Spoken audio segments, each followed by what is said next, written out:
नमस्कार दोस्तों, स्वागत है आपका हमारे YouTube चैनल वीकेंड स्टडी में। दोस्तों 10वीं 2021 की परीक्षा भी हो चुकी है और उसका रिजल्ट भी आ चुका है।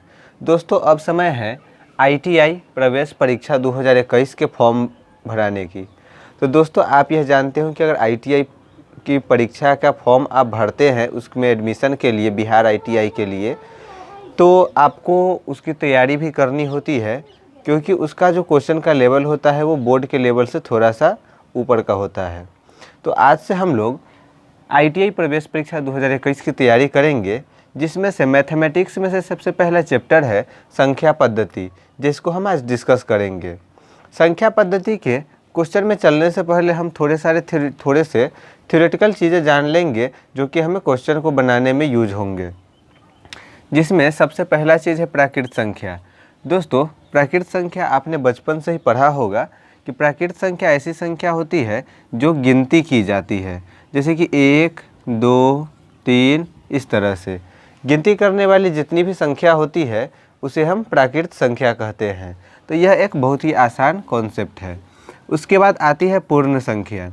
दोस्तों पूर्ण संख्या जो होती है वो प्राकृत संख्या के समूह में, जैसे कि 2, 3, 4 इस तरह से प्राकृत संख्या के समूह में अगर हम इसमें 0 लगा देते हैं तो ये हमारी पूर्ण संख्या हो जाती है।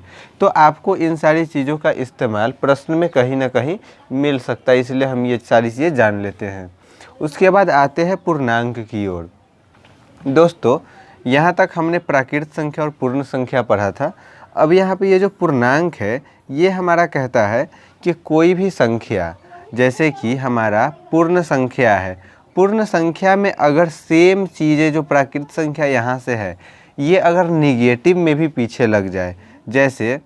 -3 -2 -1 0 1 2 3 इस तरह से। तो इस तरह से जब कोई संख्या आपको दिखे, जैसे -3 से पहले जितना भी माइनस में संख्या है वो मतलब प्राकृत संख्या माइनस में आ जाए और प्राकृत संख्या प्लस में और 0, इन सभी संख्याओं को मिलाकर हम उसे पूर्णांक बोलते हैं। तो यहाँ पे जो भी एक एक संख्या होगी 1 -2 या फिर जो भी संख्या हमने लिखा है या फिर यहाँ से जो भी संख्या निगेटिव में है वो सारे हम पूर्णांक में आ जाएंगे। मतलब ये दोस्तों कि जो प्राकृत संख्या है वह एक पूर्ण संख्या होगी और प्राकृत संख्या पूर्णांक भी होगा। यहाँ पे आप देख रहे हैं यहाँ से यहाँ प्राकृत संख्या है और पूर्ण संख्या भी पूर्णांक होगा। लेकिन दोस्तों पूर्णांक जो है वो न ही तो पूर्ण संख्या होगी और न ही प्राकृत संख्या होगी। तो इस तरह का क्वेश्चन आपको आगे पूछा जा सकता है। उसके बाद आती है सम और विषम संख्या। दोस्तों सम और विषम संख्या का कॉन्सेप्ट बहुत ही आसान है। इसके लिए आपको बस इतना समझना होगा कि कोई भी नंबर, जैसे कि 2, 3, 4, 5 इस तरह से हम नंबर ले लेते हैं। अब जो नंबर 2 से पूरी तरह कट जाए, जैसे कि ये दोनों कट रही है 6, 7, जो भी नंबर 2 से पूरा तरह कट जाए वो हमारा हो जाएगा सम संख्या। और जो भी नंबर 2 से नहीं कटे, जैसे 3, 5, 7 इस तरह से, तो जो नंबर पूरा कट जाए 2 से उसे हम सम संख्या और जो पूरा 2 से नहीं कटे उसे हम विषम संख्या कहते हैं। दोस्तों अब आगे आती है अभाज्य अथवा रूढ़ और यौगिक संख्या।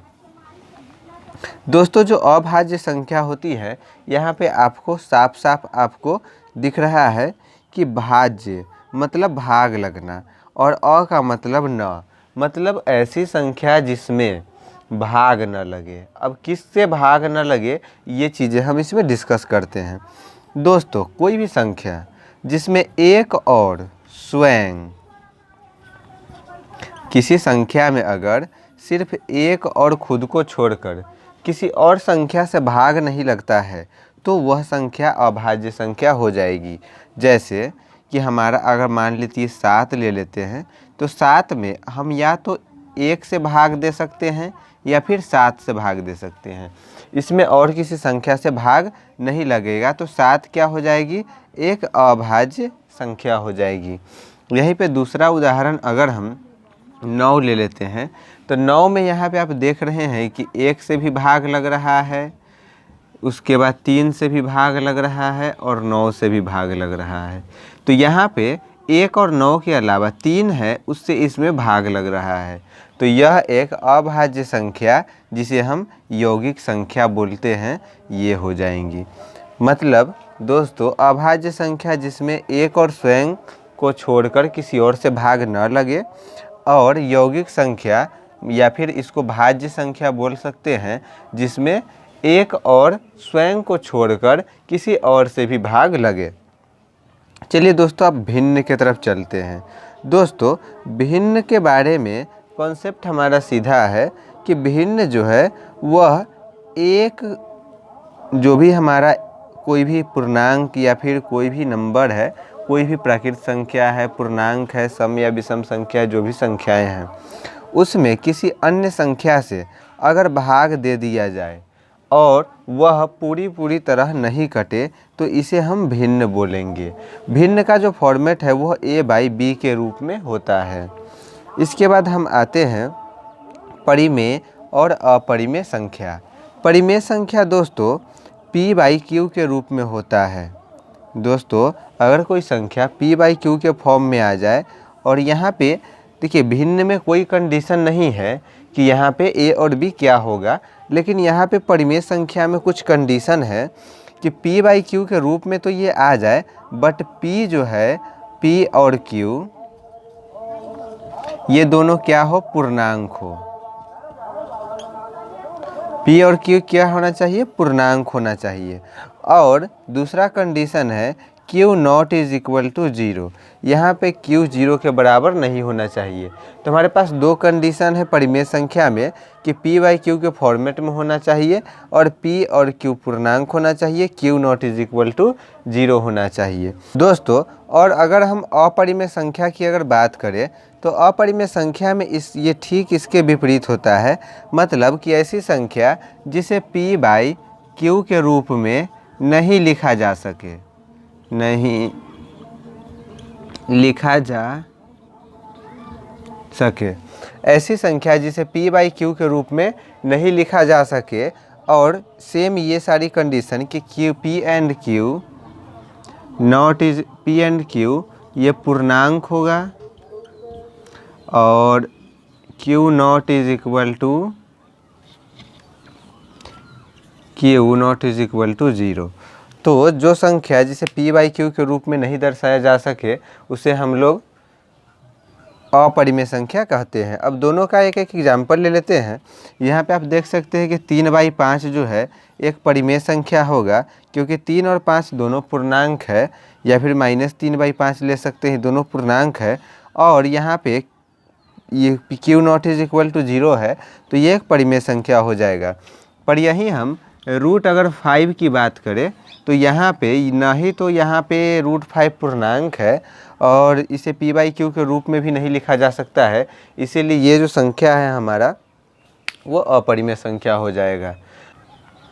दोस्तों संख्या पद्धति के प्रश्न को सॉल्व करने के लिए हमें ये कुल 5 जो हम आपको अलजेब्रिक फॉर्मूला बता रहे हैं इसका ज़रूरत कभी कभी पड़ सकता है, तो इसीलिए हमने इसको भी ले लिया है। यहाँ पे आप देख रहे हैं a+b into a-b is equals to a² - b² होता है। इसे आपको याद कर लेना है, आप इसे नोट कर सकते हैं।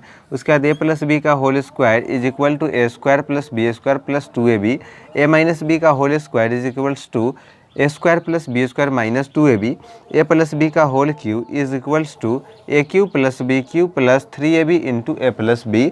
इसके बाद a-b का whole cube is equals to a³ - b³ - 3ab into a-b। ये 5 फॉर्मूला आपको याद करना है, जिसके हेल्प से हम लोग संख्या पद्धति के प्रश्न को सॉल्व करेंगे।